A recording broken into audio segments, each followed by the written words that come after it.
प्यारे विद्यार्थियों, जय श्री राम। हिंदी कक्षा में आप सभी का एक बार फिर से हार्दिक स्वागत है। हरिवंश राय बच्चन को हम पढ़ने जा रहे हैं। हरिवंश राय बच्चन किसी परिचय के मोहताज नहीं है। उत्तर छायावाद और हालावाद के प्रवर्तक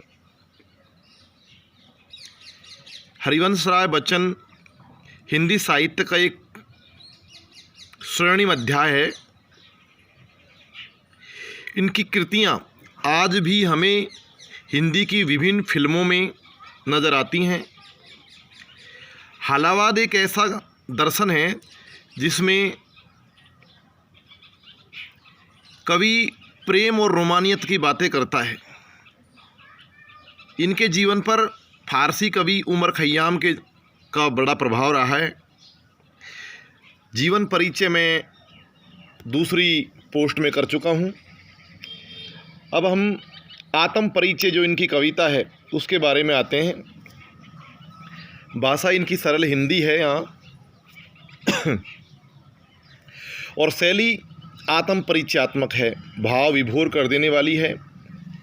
कवि का मूल उद्देश्य आत्म परिचय को लिखने का यह है कि इसमें वो अपनी अस्मिता और अपनी पहचान को बताना चाहता है। सुनिए आप ध्यान से। मैं जग जीवन का भार लिए फिरता हूँ, फिर भी जीवन में प्यार लिए फिरता हूँ। कर दिया किसी ने झंकृत जिनको छूकर, मैं सांसों के दो तार लिए फिरता हूँ। मैं स्नेह सुरा का पान किया करता हूँ, मैं कभी न जग का ध्यान किया करता हूँ। जग पूछ रहा उनको जो जग की गाते, मैं अपने मन का गान किया करता हूँ। मैं निज उर के उद्गार लिए फिरता हूँ, मैं निज उर के उपहार लिए फिरता हूँ। है यह अपूर्ण संसार न मुझको भाता, मैं स्वप्नों का संसार लिए फिरता हूँ। तो आगे सुनिए मित्रों। मैं जग जीवन का भार लिए फिरता हूँ। कवि हरिवंश राय बच्चन जी अपने इस आत्म परिचय काव्य में, जिसे हमने हमारी पाठ्य पुस्तक सृजन की संकलितता से लिया है, कवि कहना चाहता है कि भले ही मेरे ऊपर अनेक सांसारिक उत्तरदायित्व हैं, भले ही मैं संसार रूपी जीवन का भार लिए हुए फिरता हूँ, जग जीवन में रूपक अलंकार है, लेकिन उसके बावजूद भी मैं अपने जीवन में प्रेम तथा स्नेह के भावों को रखना चाहता हूँ। कर दिया किसी ने झंकृत जिनको छूकर, मैं सांसों के दो तार लिए फिरता हूँ। कवि कहता है कि मेरे जीवन रूपी तंत्री नाद को किसी अदृश्य प्रेमी ने झंकृत करके उसे संगीतमय कर दिया है। मेरे जीवन रूपी तंत्री नाद को, सितार को छू करके किसी ने झंकृत यानी चलायमान, छू करके चलायमान कर दिया है, संगीतमय कर दिया है। अब मैं उसी प्रेम के सहारे अपने जीवन को बिताना चाहता हूँ। ठीक है, फिर से सुन लीजिए कि भले ही मेरे ऊपर संसार रूपी जीवन के अनेक उत्तरदायित्व हैं, मैं अनेक सांसारिक जिम्मेदारियों को निभा रहा हूँ, लेकिन उन सब के बावजूद भी मैं अपने जीवन में प्रेम और स्नेह का संदेश देना चाहता हूँ, उनको धारण करना चाहता हूँ। किसी अदृश्य प्रेमी ने मेरे सांसों के दो तार का मतलब होता है, इसमें भी एक तरीके से रूपक अलंकार है, लेकिन इसका मतलब ये है कि मेरे जीवन रूपी सितार को किसी अदृश्य प्रेमी ने छू करके झंकृत कर दिया है, यानी संगीतमय कर दिया है। अब मैं उसी प्रेम के सहारे जीवन को बिताना चाहता हूँ।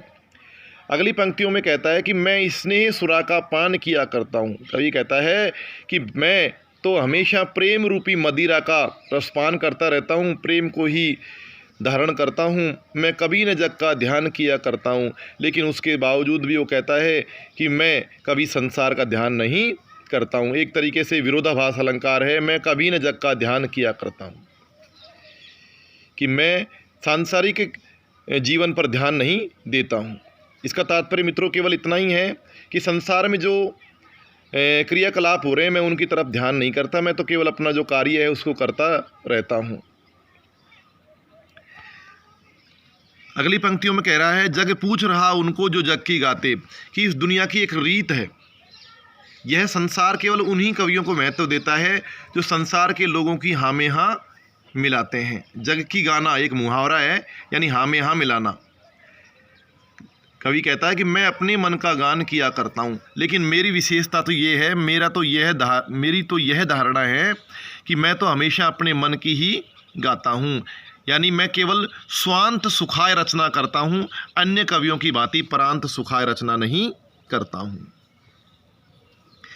अगला है, मैं निज उर के उद्गार लिए फिरता हूँ। कवि कहता है कि मैं तो निज यानी अपने, उर मानी हृदय, और उद्गार यानी विचार, कि मैं तो अपने हृदय में स्थित विचारों को ही प्रकट करना चाहता हूँ या प्रकट करता रहता हूँ। निज उर के उपहार लिए फिरता हूँ, और अपने हृदय में स्थित उन उद्गारों को, उन विचारों को कविता के रूप में लिखकर लोगों के लिए उपहार स्वरूप भेंट करता रहता हूँ। आप ध्यान रखना, यहाँ आप उलझ कर रह जाएंगे। कवि कहता है कि मैं अपने हृदय में स्थित विचारों को प्रकट करता रहता हूँ, मैं निज उर के उपहार लिए फिरता हूँ, और अपने हृदय में स्थित उन विचारों को कविता के रूप में लिख करके लोगों के लिए भेंट स्वरूप, उपहार स्वरूप देता रहता हूँ। है यह अपूर्ण संसार ने मुझको भाता। कवि कहता है कि यह संसार अपूर्ण है, क्योंकि इसमें हानि, लाभ, जीवन, मरण, यश और अपयश है, इसलिए यह मुझे अच्छा नहीं लगता है। मैं स्वप्नों का संसार लिए फिरता हूँ, लेकिन मेरा क्या, मैं तो अपने स्वप्नों के संसार को लिए फिरता हूँ, अर्थात स्वप्नों के संसार की दुनिया में या जीवन में ही जीता रहता हूँ। कवि के स्वप्नों का संसार से तात्पर्य यह है कि है एक ऐसी दुनिया जिसमें राग विराग और यश अपयश, झूठ सच आदि न हो, सब लोग समान हो। ठीक है, तो ये 3 पद मैंने आप लोगों के लिए पढ़े हैं, व्याख्या की है। आशा है आपको समझ में आया होगा। चौथा और देख लेते हैं मित्रों। मैं जला हृदय में अग्नि दहा करता हूँ, मैं जला हृदय में अग्नि दहा करता हूँ, सुख दुख दोनों में मग्न रहा करता हूँ। जग भव सागर तरने को नाव बनाए, मैं मन मौजों पर मस्त बहा करता हूँ। कवि कहता है मैं जला हृदय में अग्नि दहा करता हूँ। कवि कहता है कि मैं अपने हृदय में लोगों के दुख, कष्ट और अभावों से निरंतर जलता रहता हूँ। दहा करता हूँ यानी जलता रहता हूँ। हृदय में अग्नि होना एक विरोधाभास है। इसका तात्पर्य ये है कि कवि के हृदय में लोगों के लिए दुख है और उन दुखों के कारण वो अंदर ही अंदर जलता रहता है। सुख दुख दोनों में मग्न रहा करता है, लेकिन इन सब के बावजूद भी वह सुख और दुख की स्थिति में मस्त रहना चाहता है, एक निष्ठ भाव से रहना चाहता है। कईयों को ये बात अटपटी लगेगी, किंतु इस पूरी पंक्ति में ही विरोधाभास अलंकार है। जग भवसागर तरने को नाव बनाए, यानी इस संसार के लोग अपनी सांसारिक दुनिया को पार करने के लिए, तरने के लिए यानी पार करने के लिए नाव बनाते हैं, अर्थात सहारा ढूंढते हैं एक दूसरे का। मैं मन मौजों पर मस्त बहा करता हूँ, लेकिन मेरा क्या, मैं इस संसार की कठिनाइयों से ना तो विचलित होता हूँ और अपनी मन रूपी लहरों पर मस्त होकर के विचरण करता रहता हूँ, अर्थात अपना जीवन यापन करता रहता हूँ। मुझे प्रसन्नता है कि मैं संसार के लोगों की तरह सहारा नहीं ढूंढता हूँ, अपने मन की लहरों पर सवार होकर के मस्त होकर के जीवन में विचरण करता रहता हूँ। ठीक है, जय श्री राम।